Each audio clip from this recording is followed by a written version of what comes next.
I bid you good day. Today we have a topic for your consideration, one that I have placed accordingly, ordered accordingly, so that it would sit well with you at this particular time, at this particular juncture. Our subject for today then is beliefs, what they are, where they come from, how they compare with other aspects that are stored in similar places, such as ideas and thoughts. And so we will speak of where they come from, how useful or not they are for you at this perspective, time, historically active time, and how they have served you in the past or will perhaps serve you in the future. So first, we must understand the structure of a belief. For instance, is a belief positive or negative? If you believe that the end of the world is near, is that a positive or a negative belief? Well, it is a matter of perspective, isn't it? If you believe that it is the dawn of a new world, that assumes the belief in an old world, a transition world, or the end of a world. So beliefs are also assumptions that one makes according to what is beneath or below that.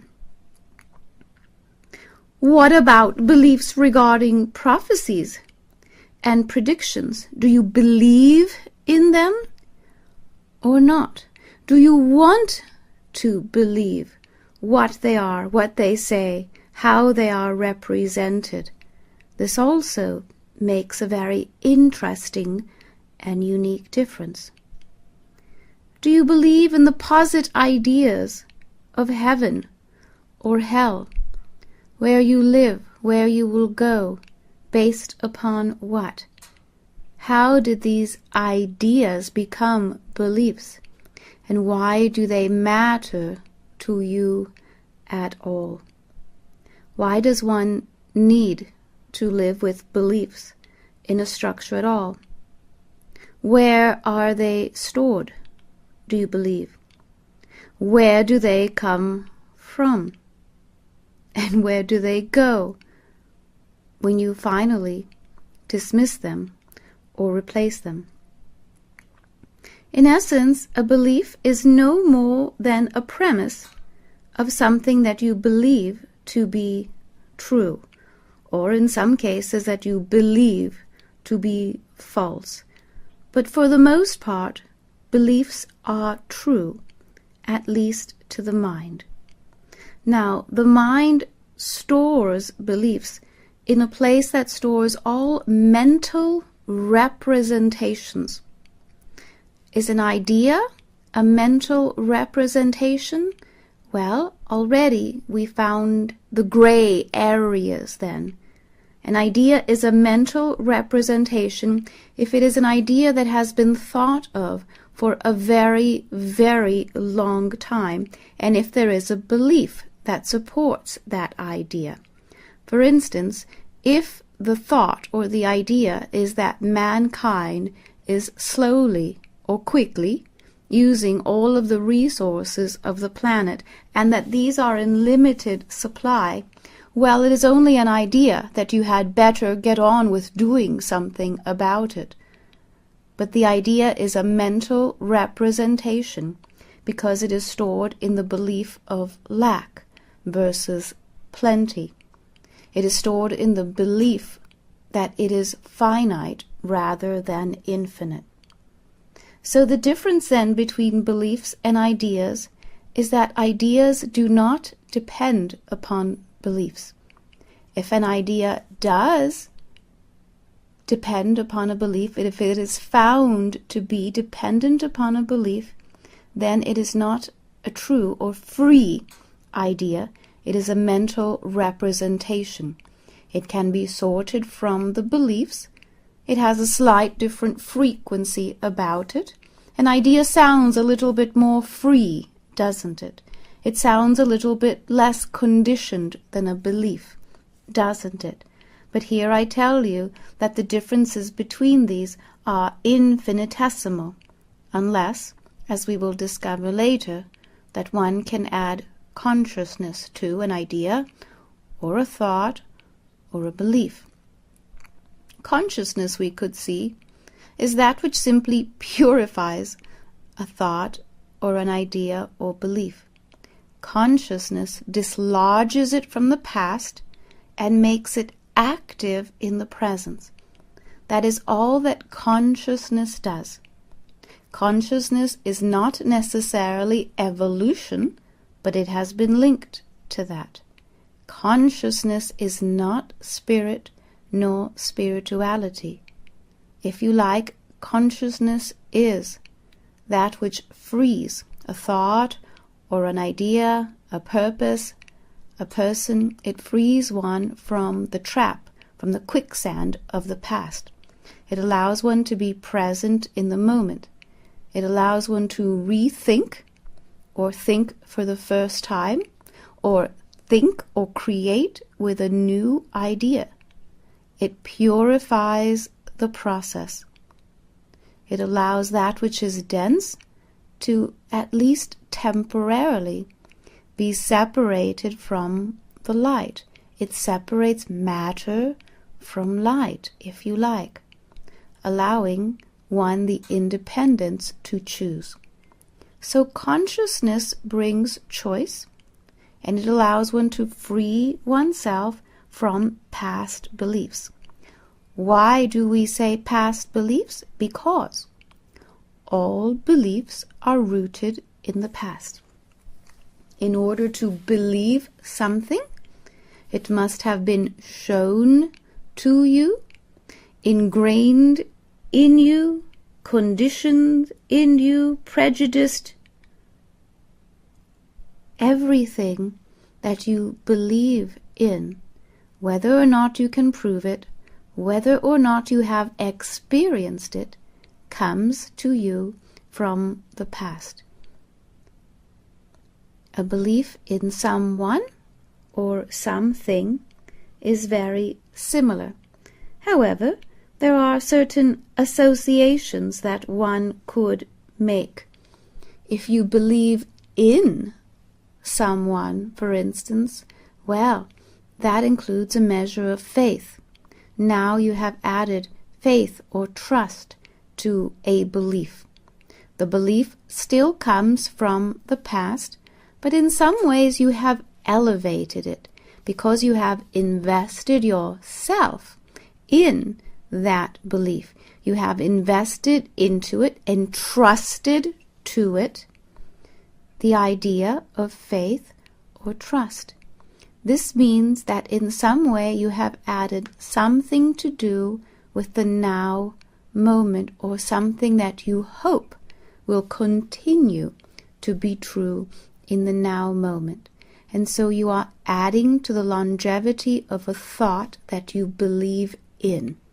When you believe in something, you will add to it your consciousness, your ideas, your hearts, your passions, your trust, your faith, and so you will continue to further that person or that thing or that quest.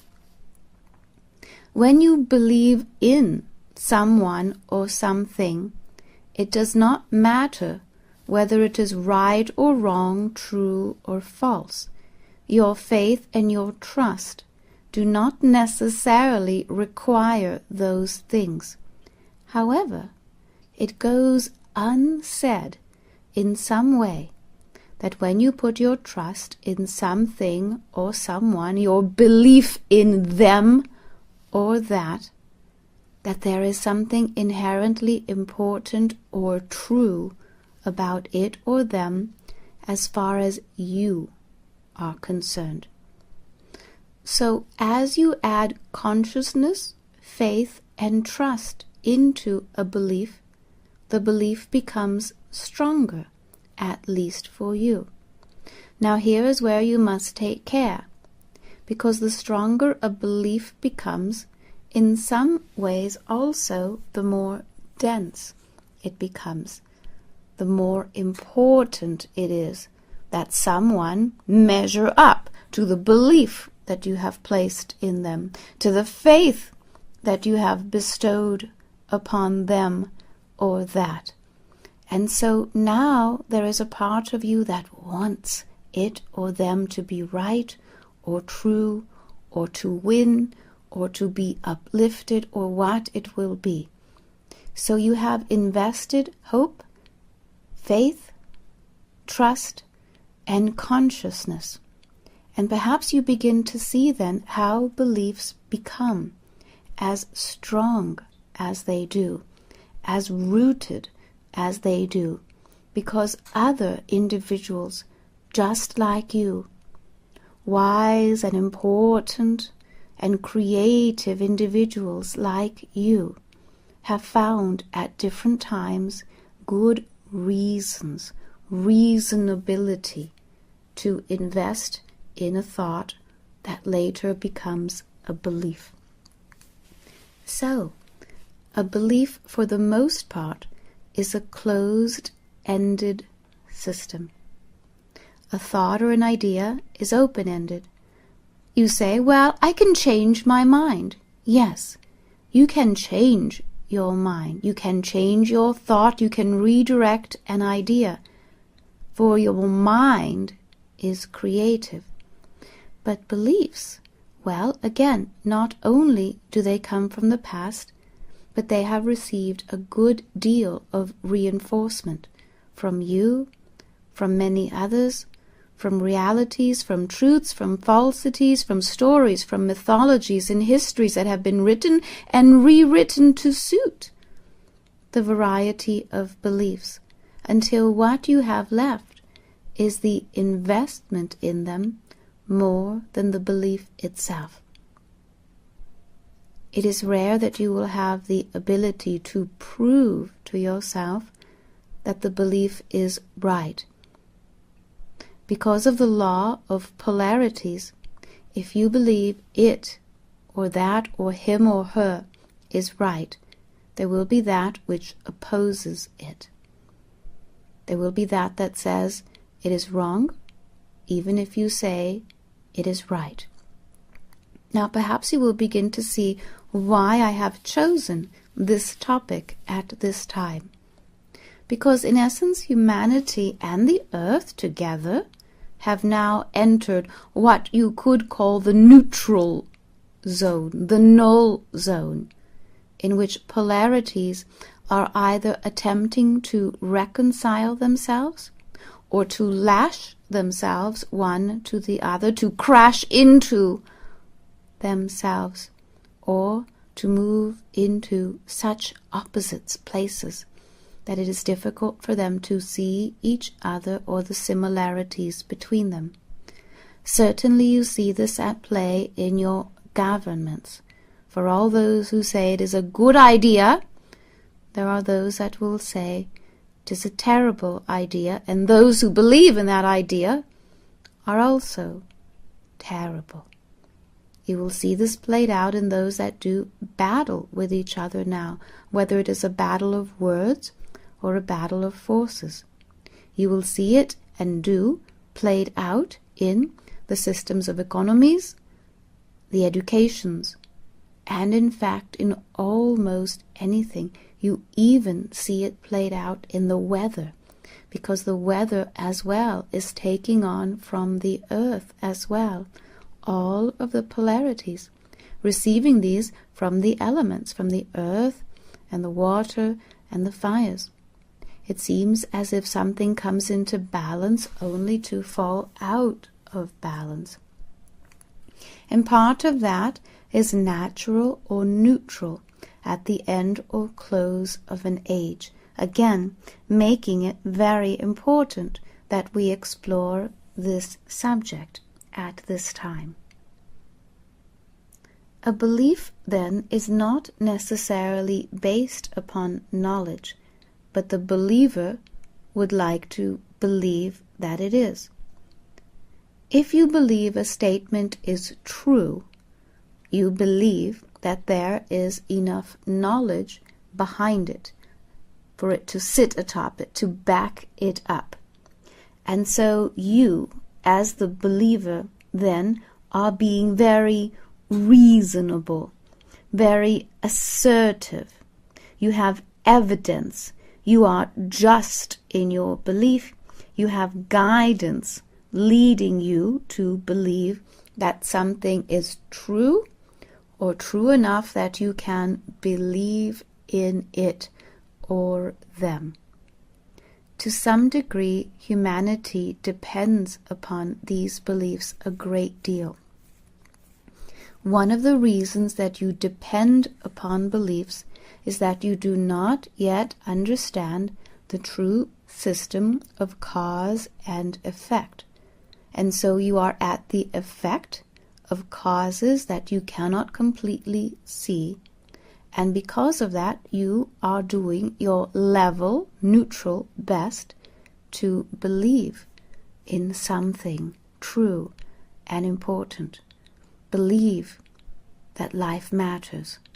Believe that there is purpose in all moments, in all things.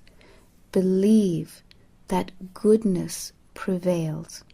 Believe that the best is yet to come, and that the decisions that you are making are relatively adequate, creative, important, and sustaining. I do not bring this topic to you to find argument in what or who you are, only to make, where possible, a place, an opening for you to discard certain beliefs that no longer serve you, and, if at all possible, to prevent others from being taken on at least too quickly.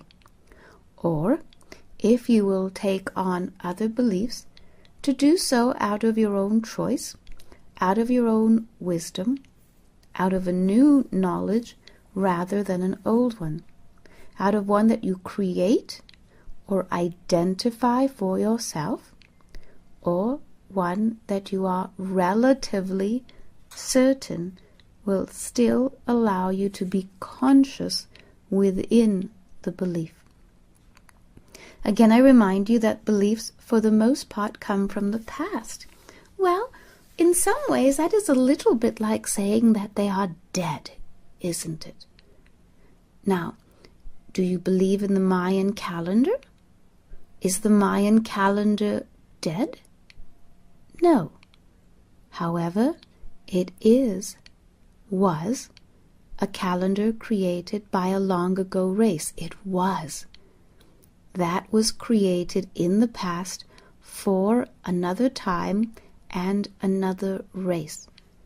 Today, many believe in the importance of that calendar and of certain dates contained inherent within that calendar that are quickly approaching. Is this right or wrong? Neither. Is it based upon knowledge? Well, yes, but not your knowledge. Not your own empirical knowledge. Not your own research in which you could place yourself accurately at that time, understanding the language, the positions of the celestial bodies, and, again, the beliefs of those people. If you believe in the Mayan calendar, just as an example, you are also then choosing, consciously or unconsciously, to believe in a people that are no longer. You are believing in their remnants and what they have left behind. You are believing in their beliefs because they created their calendar based upon what they believed to be accurate and true. Now then, to be correct, you are believing in something that is not yours but someone else's, of another time, another place, another language, and based upon a belief that another believed. Second or third hand ideas and beliefs. Why do you believe in this calendar then? Again, I tell you, it is only an example, one that I have selected. You believe in this because it gives you a foundation, because it gives you a place, a platform to stand upon, from where you believe you can open-endedly reach to the next layer or the next place in your understanding. So a part of you lives in the past, where that belief is stored, from where it was recorded, and now you have surrounded it with both mental representations of possible futures, and these are somewhat based upon current or future beliefs that others have combined with the past ones in order to aid either a decision-making ability or simply a degree to understand what was, hoping that that will allow you to understand what is. So a belief, then, while it is not knowledge, it is a structure that allows you to be guided by the past in a direction that you believe to be true, or accurate, or sustainable, or beneficial, in this case.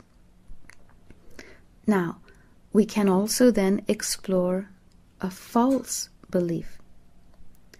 A false belief is not simply that which is not true. A false belief is simply that which has no basis in knowledge. It is, however, sincere. It cannot be proven, but neither can many of the truer beliefs. A false belief, however, is one that is not generally supported or supportive of true or truth. It is not a measure of truth or accuracy. It is simply one that is not generally supportive. So you see that to distinguish between that which is true or that which is false is an individual matter. One can invest oneself in a belief, whether or not it is true. If you want to believe something or in someone, you will. If you want to believe in someone or something, you will, whether or not it is accurate or true, whether or not it is sustainable. And why is that then? Why? If in some ways you will say that your entire life is about the search for the truth, the discovery of knowledge, the uncovering of wellness, to lead yourself and others to the new and the next and the most open mind as possible, how and why would you then rely upon beliefs that have come from the past? More than likely from other peoples and other beliefs that have also been extracted from the past, and where truth or falsity cannot be accurately discerned. And the answer to this is that the mind wishes to have a disposition. What you are wishes, very strongly desires to have a certain disposition to or for or against something. It is human nature to do so. Your divine nature, then, is not as interested in your beliefs. Your human nature is. So now we have reached an interesting point of distinction. When you are in your belief structure, the moment you say or think, "Oh yes, I believe in that," that is your human nature. That is the part of you that wishes to be or know or survive or belong to a certain group, organizational facts and ideas. It is the human nature part of you that believes in a past and a present and a future.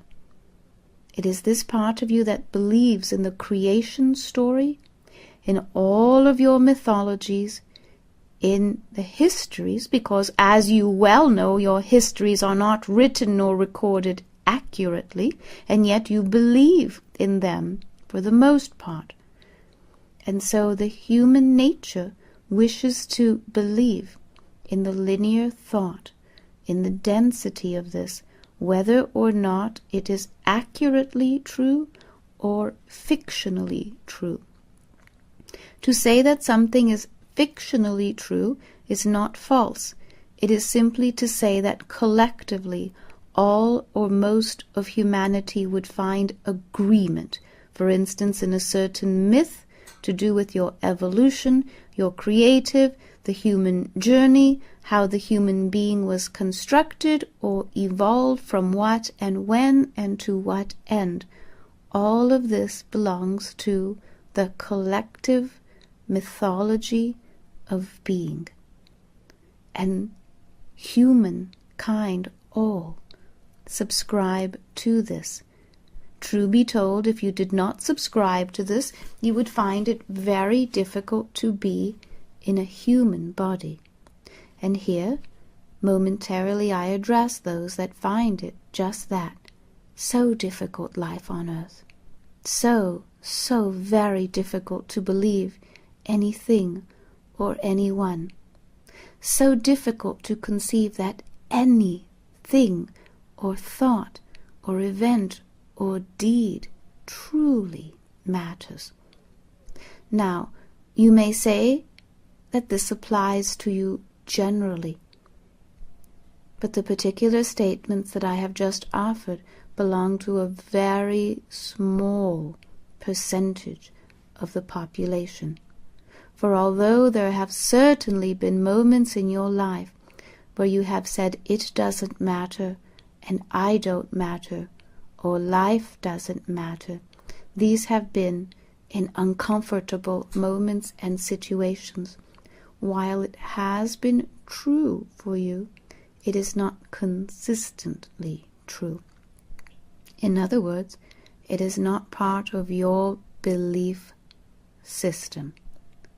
A belief system, then, forms the foundations of understandings from which one finds it very difficult to move beyond. These have a very strong gravitational pull, and it is difficult to extract oneself from that process. The belief system, then, is just that. It is more than just a collection of individual beliefs that one can take or keep or discard or share. They form the basis of a system. Perhaps you have heard Gaia say over the last several years that all systems are beginning to disintegrate, dismantle, recreate, repair, and like that. Perhaps you have heard Gaia say that it is time to remake memories, that some will be deleted, others added, remade. All of this, then, can be said to affect, and greatly, all core systems. And beliefs also, then, form a core system.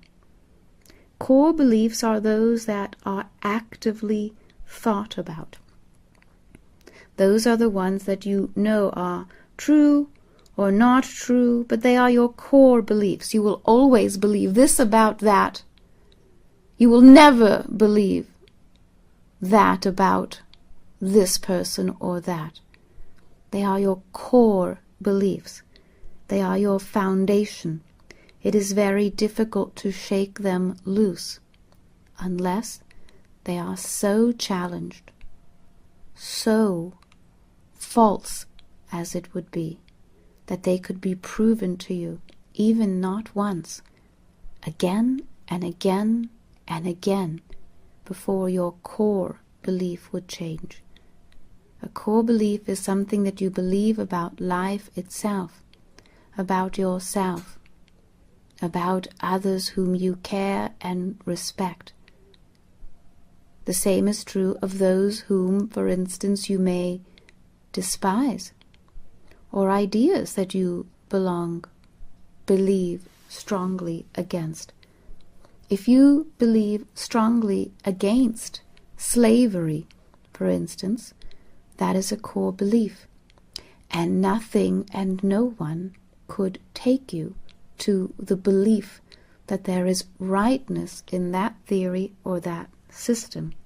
That is part of your core belief. However, lodged in between the core beliefs are those that we have mentioned earlier called dispositional beliefs. And these are ones that can at least be truncated. In other words, you can change the branch. The trunk itself may be very thick, the roots deep, so that they cannot be changed. Well, but a branch that moves in a slight different degree, it's just a branch of the family tree. That branch might think different. It has a different disposition. You might say it has a mind of its own. There. That is a phrase that you may understand well. So a dispositional belief has what seems to be a mind of its own. A dispositional belief can be influenced. It can be influenced because you have no true proof about it. You believe it because you believe it, because it is associated with another family of beliefs. Or perhaps you believe it because someone else whom you trust or know or respect believes it. On your own, you have no true interest in it. In fact, you have hardly ever thought that thought. It simply hasn't come up yet. But since someone who you know and trust, or want to trust, or need to trust, believes in it, well, you might be disposed to believe in it as well. Dispositional beliefs can be predisposed or post-disposed. This means that associated with a prior belief or a core belief, you are predisposed toward that. However, now you meet someone who is completely against the idea, and this is a new introduction to you that is reinforced again and again. So in a post-dispositional way, you are convinced to change your ideal or your structure, and so now you are post-disposed to believe otherwise. Dispositional beliefs are those things that are tools to those who understand them. Those who would seek to convince you of something, they will use what they know of dispositional beliefs to do so. Your advertising agency, for instance, understands how beliefs work and how to gently change not the trunk of the tree nor its roots, but how to guide the offshoots, how to make certain that the new branches in the new seasons lean this way or that way. This is why the advertisement industry is very interested in those that are very young or very old, because these belief systems are the ones that are most easily molded, most easily disposed in a way that is suitable to those that wish you to think or be or do. To understand this, you will see why you will see the same advertisement again and again and again. Because in order to shift or to move, whether it is the branch of a tree or a dispositional belief, one of the ways to do that is to reinforce and repeat. Reinforce and repeat. Reinforce a new or certain belief, repeat that again and again and again. And knowing that both mind and brain are so taken with imagery, well, you can see how, whether it is your print media or the television or your internet structure systems, have learned to capitalize upon that. Repetition, again and again. Influence, conditioning, prejudice. And so your mind becomes prejudiced, influenced to one thought or one idea above another or beyond another. And this is very much understood by those who study it. Therefore, it is important for you as well to understand how the mind or the structure of your mind works, so that you can also work with it to form or move ideas or to move them out of the way. Other ways to condition dispositional beliefs, as we have said, come with strong imagery. Strong imagery of very positive or negative emotions. For instance, images of sex and love and war and battles and strength. Well, these work very closely with your beliefs, because integral to the beliefs is how this structure is held in place. How are beliefs suspended in your thought waves? Why is it that a belief does not simply come and go the way a thought or an idea does? You have many, many thoughts and ideas. You come and go with them, and you will say, "Oh, that is a very good thought. Oh, no, that is not a good thought. I can let that one go." And they come and go and come and go. But beliefs, they are so much stronger than that, aren't they? They don't come and go nearly as much. They like to be in place, to sit there as a foundation and a structure. So beliefs uphold thoughts that come and go. If your beliefs are conditioned, and the thoughts that come and go are also conditioned or predisposed, you begin to see that it is a trap.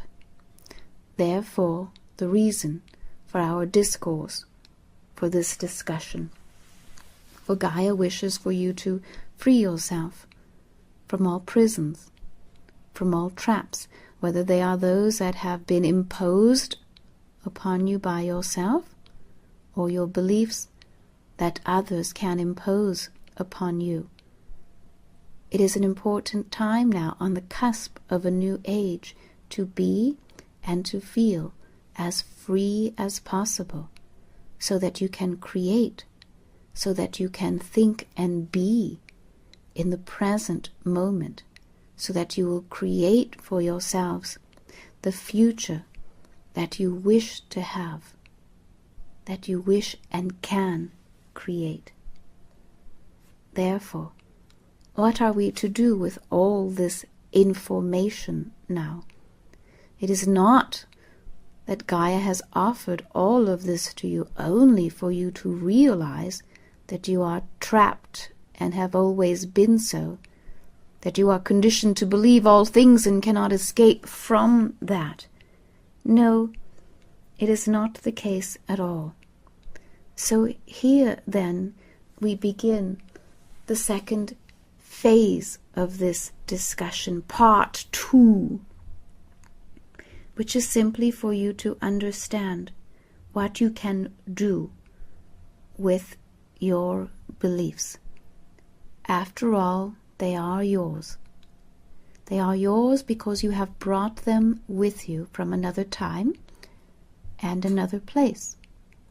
They are yours because as you have observed in a very young thought, at a very youthful age, how others came and went and what they did successfully or not, your mind began to create a system of beliefs, core beliefs, and those that could then be predisposed beliefs about life on earth, about purpose, about existence, about survival, and like that.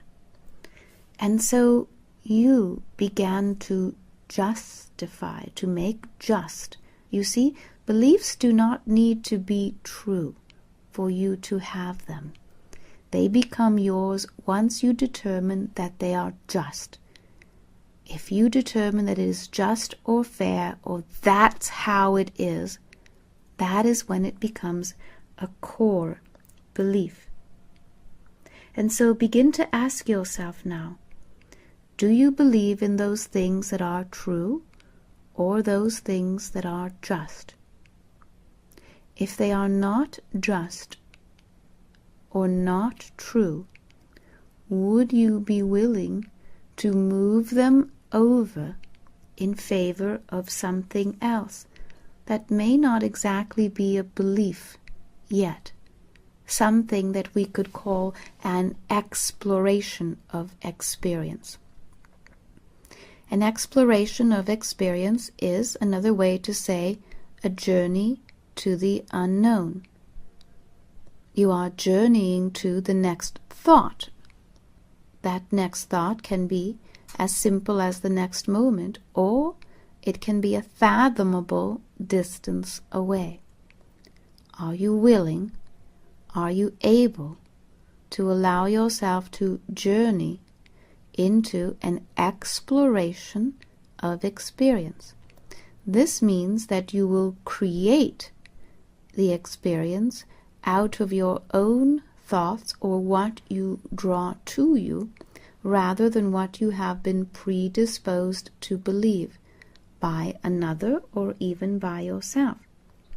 You can begin by asking yourself then, do you believe what you want to believe, what you know based upon true and empirical knowledge that you believe? Do you believe what others want you to believe? Or do you simply believe in what is the common belief, because, well, the majority must be right after all? Here is another question for you to consider. Can you exist without beliefs? What would you do without your core beliefs? What would you do if you did not any longer believe, because you had no proof to base it upon, that gravity held you to the earth? If based on the fact that you had no proof of this, and so you said to yourself, without proof, I cannot believe this, would you float away, or would the laws of physics still hold you to the ground? Part of you will say, well, physics is physics. It is a science after all. Many before me have proven it. Therefore I will trust that physics will still hold me to the ground. Well, the fact that you trust that is a belief. You believe in the laws of physics. And so again, what would life be like if you did not have this belief? Would you still be tethered to the earth, or would you float away? The answer to this is that both are possible. It would require the most active ability of you to think thoughts, true thoughts, accurate thoughts, scientific thoughts, logical thoughts. You see, there is an entire system of thoughts that lives just above beliefs or core beliefs. They would still act in your favor. What I am suggesting is that you begin to move, shift easily and lightly from beliefs to a system of thoughts which is lighter and based upon true knowledge. True knowledge does not come from the past. True knowledge lives. Living knowledge, the living tree of life, the living resonance between your pulse and heartbeat and that of the earth, the living thought of heaven on earth, rather than the idea or the belief that there is a heaven that awaits you beyond this earth. Living thoughts, purified, rarefied, distilled thoughts. One of the ways to do this is to begin to lightly move away from beliefs by recognizing what they are, where they come from, whether or not they are truly significant in your life. In other words, must you believe in them? If you remove your belief in something or someone, does it make it less than real? It is something for you to discover. If you believe in a certain hero, is that person less of a hero because you are no longer certain whether they are or not? You see, in essence, what I am suggesting is that you are guided by living principles that can uplift and carry, suggest and create to you, rather than what has been said or written or determined as accurate or predicted or made to be true. Remember that the mind, the brain, is predisposed to want to believe in something and someone, whether or not it is accurate or not, because it forms a firmer foundation. Using a very purposeful example then, what of the many dire predictions for the earth now? Do you believe in them or not? You see, here we have found one of the gray areas. You are not quite certain what to do. You do not want to believe in the dire.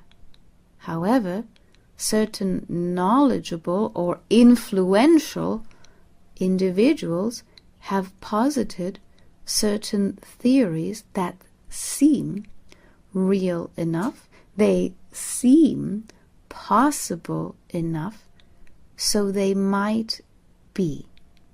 Well, what if your thought process very lightly held them and said, yes, it might be, and it might also be completely different. Yes, it might be as they say. However, my own individual awareness now seeks the future rather than the past, since what has been predicted has come from the past and has not a basis from the future yet. I will have an open mind or an open thought. And so one of the ways to move slightly, easily and gently in regard to beliefs is to allow for the thought, the possibility of the possible. If you allow for the possible, then, again, based upon the laws of polarities, you will allow for the impossible. Now, To allow for the impossible is a very simple thing to do, especially because we are asking that you do not believe in it or anything. So you do not need to believe in the impossible. All we are suggesting is that you also do not need to believe in the possible or the probable. This seems a bit tricky, almost a little bit frightening. Well, what will I do then? If I don't believe in the possible or the probable or the impossible, what is there to believe in? Ah, exactly. What is there to believe in? Well, nothing. Believe in nothing. Frightening? Yes. However, if you believe in nothing whenever possible, it will allow every possibility to present itself to you. If every possibility is presented to you, can you see that you may have more choice? Can you see that this may be a way to free yourself from your past, from thoughts and situations that you have created for yourself, from moments in which you have said to yourself, I am stuck, but there is no other way. This is just how it is now. It is how it must be. Can you see that there is a benefit in freeing yourself simply by saying, I am not certain I believe that now or any longer? Better it is if you do not challenge yourself or go to war with yourself, because after all, you will only be at war with yourself. And the beliefs, strong and dense as they are, well, it would not be long before they convince you that this is a very silly exercise, and who would do it anyway, or it is just an exercise. Yes, I suppose I can do it for a few minutes or a few days, but sooner or later I'll see that what I was doing was just fine and not altogether, and what I am doing and living is not so terrible after all. Well, it's not. However, if you can dismiss beliefs that you consider to be negative, would that not be well suited to your nature? And if you could dismiss beliefs, even those that you believe are positive, would those not also free you to explore new ideas, sincere ideas? You see, in essence, what Gaia is suggesting is that you allow each moment, each thought to reveal itself to you in the moment, so that you do not say, well, yesterday was like this, so tomorrow more than likely will too. It is Gaia that wishes to offer to you freedom, even as later we will explore subjects to do with sovereignty. If you cannot free yourself from a belief, it is difficult to imagine that you are sovereign among and to all things. So here is a beginning place, at an appropriate time, on the cusp of a new age, for you to begin to determine what you are and how you are and why you are, and how to begin to remake, not simply bargains with yourself, not simply resolutions as you will do at year end or year front, but to begin to remake the very process, the very systems by which you believe life operates. All of this will lead to higher and greater intuitional capabilities, telepathy. You have heard Gaia speak of this before. Telepathy takes place in the moment. Telepathy is not based upon what you believe that the brain is capable of or what the mind can transfer from here to there. Telepathy is the very simple, communicative essence of being in the moment with the one, the individual, and the all, or the multiplicity of the self. It allows self to communicate with self, but in a broader spectrum, so that it or you could also reach to others. This is another subject that we will address as we continue in this advancing program. In essence, we are dislodging prior ideas in order to allow new ones to descend. Yes, ideas almost like doves will descend into your awareness. And the avoidance that Gaia seeks is that as the new or newer thoughts and ideas arrive, that they are not filed mechanically into your beliefs, that they are allowed to be alive, organic. Then we will lightly implant them in newer regions of mind and brain where you can actively call upon them. Now, in the meantime, if you believe or do not believe, well, it is only a system.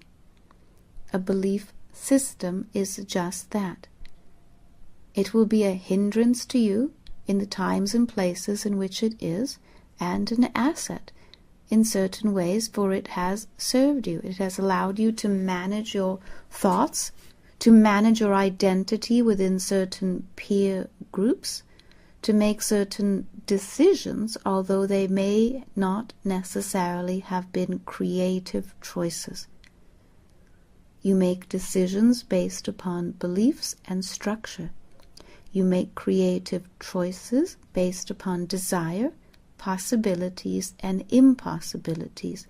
Perhaps you can begin to see the merit of what Gaia is directing then. The difference between ideas and thoughts and beliefs are simply how alive they are, where they reside within you, whether indeed they are new, whether they are practical and useful, ideas and ideals, thoughts, tangibles and intangibles, whether or not they are ones that you would keep to yourself or share with others, and in fact where they have come from. Look and see when an idea is very firm, if it has come from the past or if it is indicative of a future that you are aspiring to create. In terms of what else you can do to assist this process, when you have an opportunity to look in a mirror or hold an object up so that you can see it in a mirror, begin to say what you believe to be true, either about you, if you are using yourself objectively, for this is an objective exercise, or an object then. Determine what you believe is true and then ask yourself, how do you know or believe that truth? If it is an object, you may ask yourself, did it come with the instruction manual? Do I believe it because I have seen it operationally at work? Do I believe it because it has been suggested on the good word or advice or another? Is it commonplace to all of life and everyone believes in it, so I do too? And once you have determined everything that you can believe about something, begin to see how much of that is true, necessarily true, provably true, creatively true, how much of it has been dispositional in your belief and begin to see how important it is that you believe this or that about it or about you. What might it or you be like if you begin to dismantle just a few of the beliefs? Begin to determine whether something is a simple thought or if it is a belief. If it is a thought, it is more than likely that you will be able to set it aside, either in favor of a different thought or one that may come to you later. If it is a belief, you will find it very difficult to set it aside. If it is a core belief, you will find it near and next to impossible. So here is a game, if you like, to play, to see where your own belief system is layered and structured, how dense it is. This exercise will be simple or difficult, depending upon who and how you are. Another simple exercise, and it is best that you do so only with individuals that you trust as well, is to begin to challenge all thoughts that are dense, all beliefs. Challenge them. How do I know that is true? Why do I believe that is true? Must I believe that is true? Will anything happen to me or to it if I stop believing in that or them? You see, what if you remove your investment? Does it matter? Begin to determine the beliefs in that way. Challenge what you know, whether it is true or not, whether it is important that you believe that it is true or not. Is it important that you believe that 2012 is an important year? Does it matter at all whether you believe in it or not? Does it matter whether you agree with others about the resources of the earth and whether they are plenty or short supply? Challenge what you believe. See if it is only a thought or a belief. Where possible, it is also well for you not to conclude anything. You see, beliefs for the most part have conclusions. This is what you believe. Well, this is just how it is. You conclude it. It is finite. If you wish to determine whether something is a belief or not, see if it must have a conclusion. It must be this way or else. Or it has always been this way, and so I am certain that it will continue to be this way.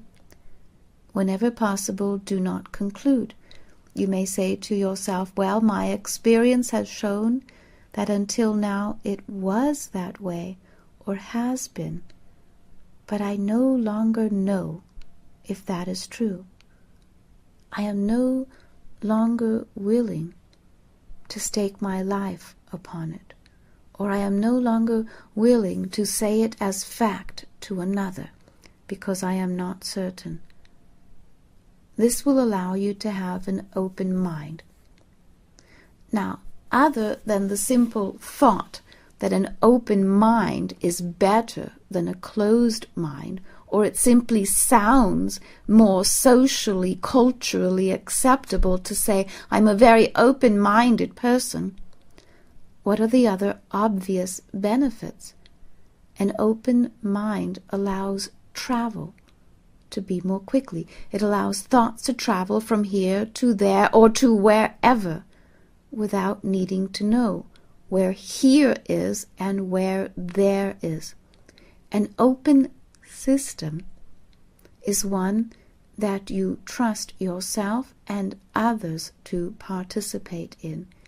In your computer models, you have open source systems. This is similar to that. An open source system where you are concerned will allow the flow of ideas, new or old, temporary, to come and to go freely. If ideas come and go freely, you will also come and go more freely. As ideas are presented to you, you will evaluate them more creatively, without needing to hold on to them for dear life, for it may be the only lifesaver that you are thrown. In an open-minded or open-sourced system, there is always something else coming, for you are now part of the all. You will still have your knowledge base to screen. You will not lose your ability to discern. And at first you will think that it will make for a busier mind, but in essence that will not be the case at all.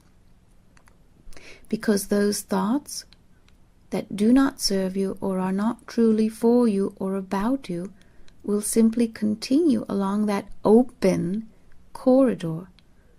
They will not need to be sifted through. They will continue to move, and you will become more aware of the thoughts that are creative in nature or more related to you. Now, lastly, strange as it will sound to you, I will ask you not to believe a certain word that I have offered to you in this speaking, for I do not require it, and it will not be of assistance to you. Remember this conversation, this dialogue, as an open one, a simple exchange of thoughts and ideas. But for heaven's sakes and earth's sake as well, do not believe a single word I have said. Until the next moment, sweet ones, I bid you good day.